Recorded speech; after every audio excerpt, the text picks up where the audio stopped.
Hello friends, welcome to defence matrix. तो जैसे कि हम जानते हैं आज 26 फरवरी है, यानी कि ऑपरेशन बंदर को एग्जीक्यूट हुए 4 साल हो चुके हैं। 2019 फरवरी में ऑपरेशन बंदर को एग्जीक्यूट किया गया था इंडियन एयरफोर्स द्वारा, जिसमें इंडियन एयरफोर्स के 12 मिराज 2000 ने पार्टिसिपेट किया था और डिफरेंट एयर बेसेस से टेक ऑफ करने के बाद पाकिस्तानी एयर स्पेस को ब्रीच करते हुए जैश ए मोहम्मद के टेरर कैंप पर बॉम्बिंग करी थी, जिसमें इजरायली स्पाइस 2000 बॉम्ब्स को यूज़ किया गया था, जिसमें 5 में से 4 बॉम्ब्स ने टारगेट को हिट किया था और कई आतंकवादियों की इसमें मौत हुई थी। तो ये अटैक सुबह के 3:30 पर किया गया था, जिसके बाद सेफली सारे एयरक्राफ्ट इंडियन एयर स्पेस में वापस आ गए थे। तो इसका जो डिटेल्ड अकाउंट में सिनेमैटिक वीडियो है, ये रिक्रिएट किया जा रहा है बैटल एक्सेस रावण द्वारा DCS में, जो कि कुछ समय में ही उनके YouTube चैनल पे अपलोड हो जाएगा। तो आप वहां पर इस चीज़ को देख सकते हैं। तो यहाँ पर हम ऑपरेशन बंदर को डिस्कस नहीं करेंगे, यहाँ पर हम बात करने वाले हैं मिराज 2000 की, जिनको यूज़ करते हुए इस ऑपरेशन को परफॉर्म किया गया। साथ ही साथ उस एयरक्राफ्ट की कैपेबिलिटीज़ को डिस्कस करेंगे और समझने की कोशिश करेंगे कि ऐसा क्या है कि ये एयरक्राफ्ट आज भी इतना ज़्यादा कैपेबल और घातक माना जाता है। तो इस पूरे इंसिडेंट में जिन बॉम्ब्स को यूज़ किया गया था, ये इजरायली स्पाइस 2000 है, जो कि बहुत ही ज़्यादा महंगे और काफ़ी प्रिसाइज बॉम्ब है।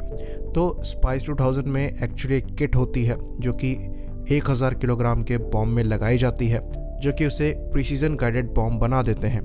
तो ये बॉम्ब एक बार लॉन्च होने के बाद टारगेट को 60 किलोमीटर दूर जाकर स्ट्राइक कर सकता है। साथ में इस बॉम्ब की जो खास बात है वो ये है कि ये मल्टीपल गाइडेंस ऑप्शन के साथ आता है, यानी कि इसे आप man in the loop mode में भी गाइड कर सकते हैं, यानी कि मैनुअली इसको टारगेट पर गिराया जा सकता है, या फिर यहाँ पर टारगेट की इन्फॉर्मेशन को प्रीलोड करके इमेज मैच करके भी टारगेट को प्रिसाइजली स्ट्राइक किया जा सकता है। साथ में यहाँ पर GPS और इनर्शियल नेविगेशन सिस्टम को यूज़ करके भी गाइड किया जा सकता है। तो मल्टीपल मोड्स एक साथ काम करते हैं, तो यहाँ पर गलतियों की जो गुंजाइश है वो काफ़ी ज़्यादा कम हो जाती है, और शायद इसीलिए इन बॉम्ब्स को यूज़ किया गया था। तो मिराज 2000 इनिशियली इन बॉम्ब्स के साथ नहीं आते हैं, क्योंकि ये बॉम्ब इजराइल द्वारा डेवलप किए गए हैं, फ्रांस द्वारा नहीं डेवलप किए गए हैं। तो एक तरीके से इस बॉम्ब को रेट्रोफिट किया गया है मिराज 2000 में, और ये काम इजराइल और इंडिया ने मिलकर किया है। साथ ही ये अकेला बॉम्ब नहीं है जो कि मिराज 2000 में रेट्रोफिट किया गया है। यहाँ पर इजरायली क्रिस्टल मेज भी रेट्रोफिट किया गया है, जो उस समय यूज़ किया जा रहा था, और शायद अगर वो यूज़ किया गया होता तो इस पूरे इंसिडेंट की प्रॉपर इमेज हमें मिल पाती। बाकी यहाँ पर रशियन R-73 मिसाइल को भी अलग से लगाया गया है, जो कि ट्रेडिशनली यहाँ पर लगकर नहीं आती।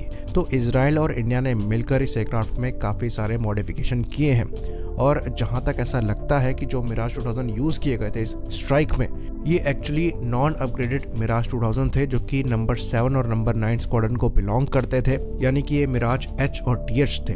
क्योंकि जो अपग्रेडेड मिराज 2000 थे नंबर 1 स्क्वाड्रन के, उनमें उस समय एयर टू ग्राउंड स्ट्राइक की कैपेबिलिटी ऐड नहीं करी गई थी, ऐसा कुछ रिपोर्ट्स में दावा किया गया है। तो जो ITI में अपग्रेड हुआ है इन मिराज 2000 का, उसके पहले भी इन मिराजेस को कई बार अपग्रेड किया गया। इवन कारगिल वॉर के दौरान जो लेजर गाइडेड बॉम्ब्स हैं, उनसे भी इनको अपग्रेड किया गया था।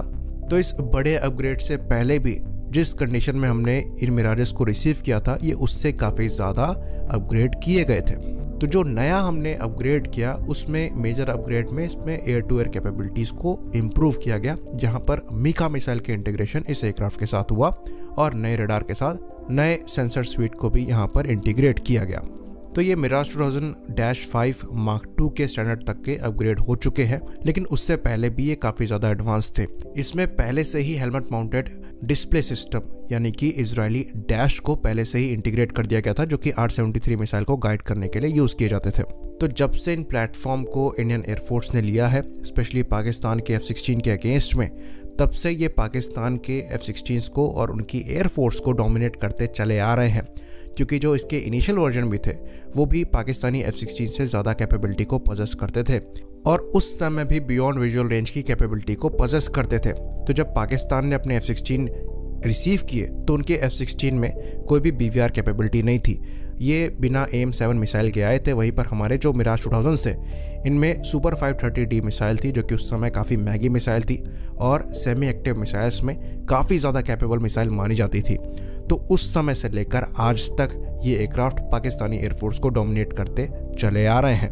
आज भी अपग्रेड होने के बाद मीका मिसाइल के साथ ये एयरक्राफ्ट एक इम्पॉर्टेंट एज रखते हैं पाकिस्तानी एयरफोर्स पर, और पाकिस्तानी एयरफोर्स खुद इन्हें एक बड़ा थ्रेट मानती है। आई होप चीज़ें यहाँ पर क्लियर रही हो। इसी बात पर इस वीडियो को हम ख़त्म करेंगे। लाइक करिए, सब्सक्राइब करिए। जय हिंद।